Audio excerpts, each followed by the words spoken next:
Hey everybody, today I'm going to show you how to set up scan to email on a Sharp copier. So the first thing we're going to need is the IP address of the copier.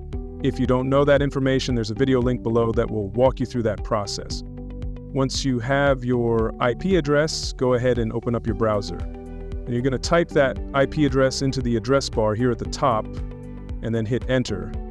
You should get a screen that kind of looks like this. It may look a little different depending on the model that you have. If you get a list of Google results, it means you searched for it instead of putting it in the address bar. So just make sure that it's here up at the address bar and not in a Google search. All right, so once you're here, and then go ahead and log into the copier as admin at the login option, and then type in the admin password. By default, this is going to be admin all lowercase. We have a different one here. And then if this doesn't work for you, you may need to reach out to your IT department. It might have been changed. All right, so from here we're going to go to System Settings. And then we're going to go to the Network Settings. Come over to Service Settings.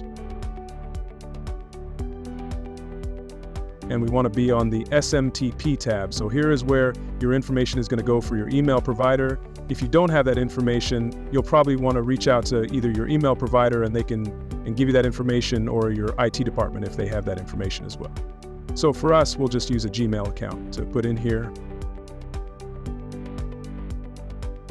Sender name, this is going to be the name that is on the email when it gets sent out. So you can put whatever you'd like in here.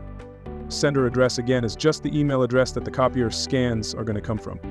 Most services are going to require SSL and TLS, but depending on how it's set up, they may not. If your email provider requires authentication, you'll want to use this here as well. And that'll typically just be the same email address for the user, the sender. Tap the change password and then go and put the password in for the account.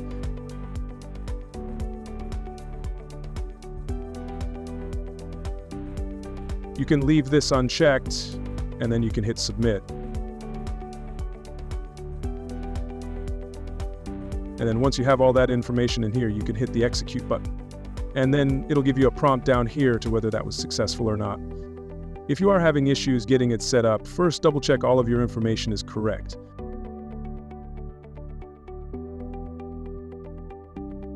And then here you can come into the quick settings.